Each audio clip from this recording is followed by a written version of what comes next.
今回は韓国ドラマで本気で泣いたシーンを6作品集めました。1作品目は第3次カンドワブームを巻き起こした愛の不時着です。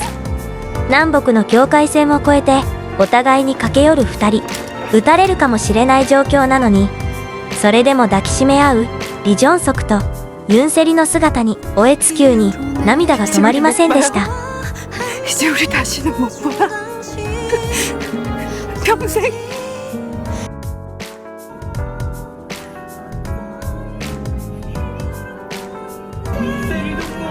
大好きな第5中隊の隊員の仲間たちとの別れにも号泣しました。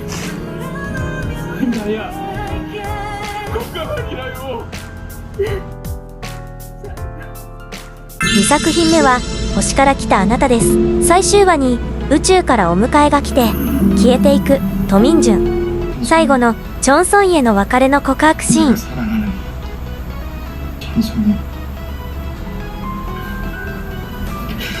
愛しているのに離れないといけないこの切なさに大号泣しました。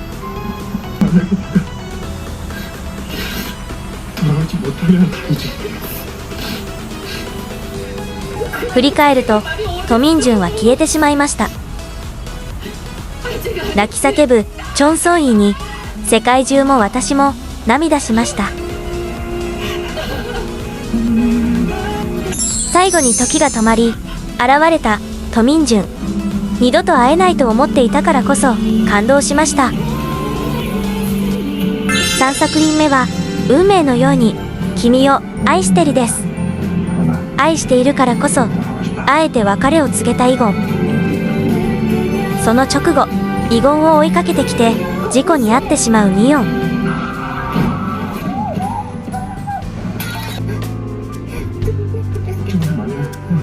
自分の命よりもお腹の子供ケットンを助けてくださいと先生に懇願するシーンは辛くて見てられなかったです。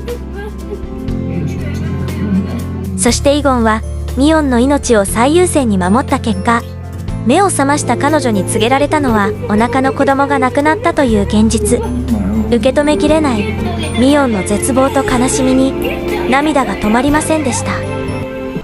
4作品目はレンボです。死が迫っている戦乱の中、性別を偽り王として生きてきたフィがかんざしが欲しいという初めて打ち明けた女性としての最後の願い、その一言に抑えてきた思いが全て詰まっていました。そして愛の告白シーンに大号泣しました。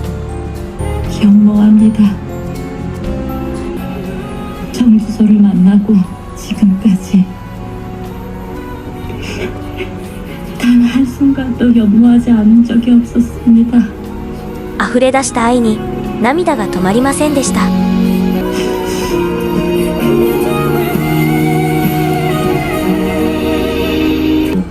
かんざしを最後にプレゼントするシーンも良かったですね。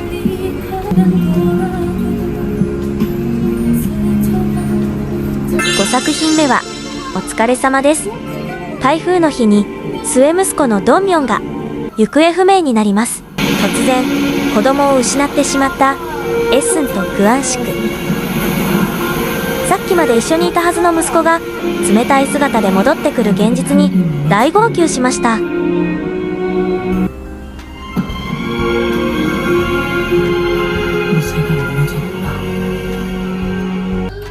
あの時抱きしめてあげればよかったというエッスンの後悔に視聴者も胸が締め付けられる辛いシーンでした。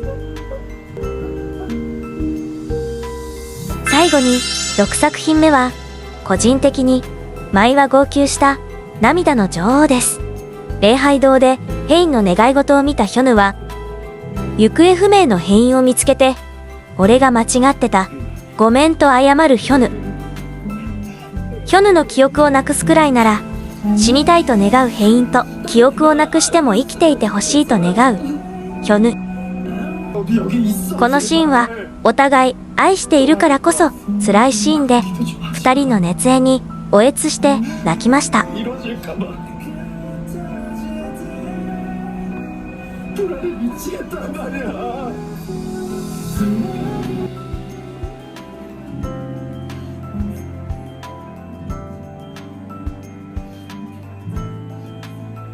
こんな可愛いヒョヌを置いていけないと思っちゃいますよね。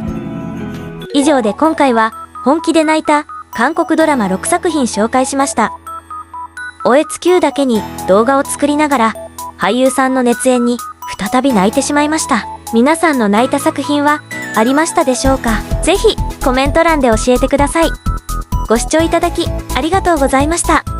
チャンネル登録、いいね、よろしくお願いします。